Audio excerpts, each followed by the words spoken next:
And we are back. Thanks for staying with us. We've got our final guest right here on the couch.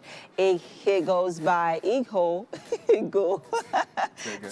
Leonard. He's an actor, model, and has featured in quite a number of movie projects, series, and a number of commercials. I don't think I've seen anyone in a really long time who has taken part in a lot of commercials. You have done quite a number of commercials. You're welcome on the show. Thank you. Thanks for being here. Thank you. You look great. Oh, thank you. Yeah. You're giving such demure, mindful vibes. Thank you. So talk to us, Igho. How is that journey, in the entertainment industry being for you? Because, I mean, you've basically dabbled in different areas in the entertainment industry, not just the movies, which you are, known for. Talk to us about that journey so far for you. It's quite a tough one, but because of the love you have for the craft, it makes it easy and simple for you. Why I'm saying that is because, this movie thing is not easy to break into the movie industry. So you have to have the passion and the perseverance, because you're going to have a lot of no's, do quite a number of auditions. After going for auditions, people will tell you you don't fit in for this role, you don't fit in for that, you don't fit in for... When you even look at yourself and you know that you are the one for this particular role, and at the end of the day, you don't get it, it's kind of discouraging. I have a lot of people who we started together, but they are not here anymore. Because they couldn't continue. They couldn't continue. Some of them will even tell me, "Guy, what are you still doing there? Can't you just leave? This thing is becoming too much." Because I started way back from when I was in school, Delta State University. Okay. Yeah, sometimes I leave my department because I study computer science and mathematics. I leave my department, I go for auditions, I go for theater arts just to look at how they act. Meanwhile, I'm supposed to be in my class studying, but I'll be there looking at them, And sometimes Delta State, from Delta State, I go to Asaba to go and audition. You can imagine the distance. Wow. Sometimes I use my own school fees. Oh, wow. Yeah, at some point there was a time whereby I used my father's school fees. My school fees my father gave to me. I used it, and and I didn't even get the call. I didn't get the role. I didn't get the call back.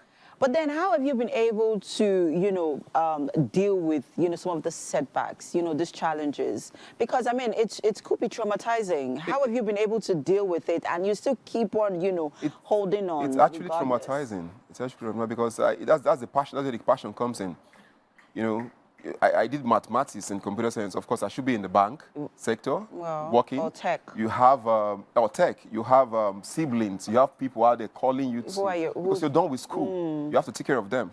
Now, this is what you're doing, and the money is not coming, but the passion keeps you there. So I was going through your page, that's your social media page yesterday, and I realized that I noticed that you transform yourself a lot for some of the characters that you have to play. And talk to us about what that feels like, having to look different. So today you're, on dread, on then tomorrow you're on dreads, and the next tomorrow you're on skin.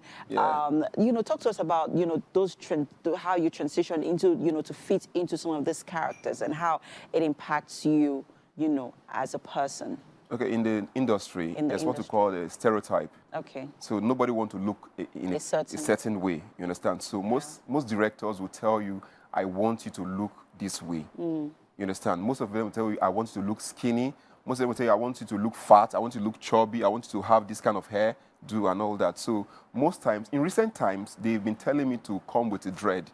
I don't know why.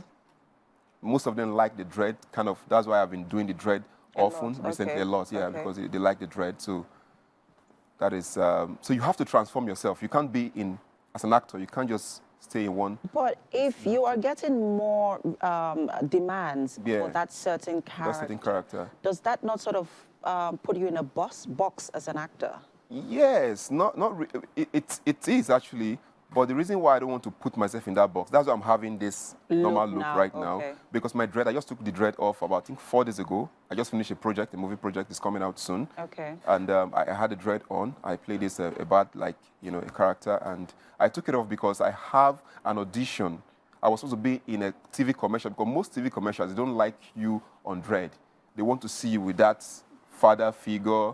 Because most of my TV commercial, I play the fatherly role. Okay. So they want to see me in this look. Okay. In Nigeria industry, commercials, they don't see fathers as people who put on dread. So that's, I don't want to box myself in that dread kind of way. Because most of them, directors, Nollywood movies, they want to see me in that dread. Okay. But I sometimes I go off and on because of the commercials. So you said something about playing the lover boy role. And it's so for some, it could seem a little bit controversial, you know, for some people. And that's because there are times where you have to really push yourself. You know, you have to, you know, do things that you wouldn't normally do. So for example, I know you're not married, but if you were married and you were, you know, asked to be intimate with another female character. Okay. No, of course, I've done that before. Okay. There was one of my movie, I'm going to tell you this. I did a particular project that I was supposed to be having stuff with a lady on bed. At that time, I was a pastor protocol in my church. Wow. And the pay was quite okay. Not that, you know, Nollywood is make-believe. And I did it. My pastor saw it and it was, I have to do it for, this is my passion. This is what I'm in for. So we have to make you believe that this is what you're, most of the cases, most of the, not but castigated kind of. Yeah, people came out like, why, how could you do this kind of thing? Come on, this is what, you can't, I left. You left the church? I left because it was too much. Anywhere I go to at that point, people were just saying, this, that. It was too much and I had to leave. So you're not the one paying my bills, this is what paying my bills. Okay. And you are saying I should, not that I did it for real. Yeah, but it also sort of, you know, it sort of affects your faith as a Christian, right? Because that is a church that, you know, you've grown in, that's built your faith as a Christian. And did that not in any way sort of, you know... No, the church is in me. Church is in us. I like that. My Christ is in me. Oh. I fellowship with God. It doesn't necessarily mean I have to be under an umbrella before. Of course, I still go to church. The fact that I'm not going to that particular church does not mean I still go to church. Oh, wow. So this is what put food on my table, and you are telling me I can't. So, but not that I'm quarreling with them. We still, but you're still friendly, just maintain my steeze and composure. Ooh, and all that. Maintain his steeze and composure. To stay and so that I won't affect the other people. They think I want to, you know. I understand. Let's talk about some of what is that character that you are yet, or that role rather, that you're yet to, you know, play, you know, that, you know, hasn't come yet, that you think is going to show your range as an actor? Because I think that has also been one of the biggest challenge for a lot of actors in the industry. Even when film producers are looking for people to play certain roles, they haven't seen certain characters play that role, like, you know, play that role that, you know, gives them that breakout defining moments in their career. So what do you think is that role that's going to, you know... I want to play the bad boy. What, when you say bad boy? The bad boy, like, I don't know if I can mention any... Please go ahead. You've seen Shanty Town? Shanty Town, yes. The kind of role Chidi Mokeme played? Okay. This kind of role, that is me. Okay. I can do it very, very well. Okay. But most times, the Nollywood people see you, once you have this kind of physique, you are this, maybe you are cute, you're calm, they want to put you in that lover boy kind of, well, you have no choice, you just have to do it. Let's talk about, I mean, in this conversation, I've seen you sort of say a couple, you're saying a lot, but you're not saying a lot. Now, let's delve into the movie industry just a little, because we have to wrap this up quickly. What are some of the things that you think are happening that shouldn't be happening in the movie industry? What do you think needs to be done better? What do you think needs to improve? What do you think film producers need to do better in terms of improving the movie industry? I think what the first thing they should do is, because now we have individual productions. Like, it is not a collective production. We have individual production, and most of them don't really have the money. Okay, so I think if there's a way government can come in and fund some of this project, because this individual project, it's to make a film, it's not easy. You have to have a lot. Like, the money has to be there, and the profession has to be there. You have to know the job. Most of them don't know the job. Okay? They don't know what it takes to make a production. So everybody wants to come in and make a film. And also, most of these directors and producers, they tend to give actors roles that they are not even Suitable. that is not them. Okay. So they should try and study these actors very well, study these characters very well before they can.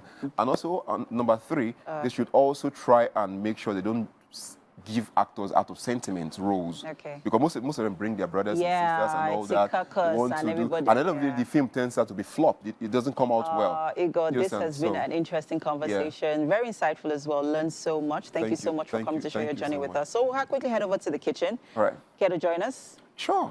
We made egusi ijebu. Whoa, Right. that's my so favorite. Please join us, shall we? Thank you so Up much. to you. All right.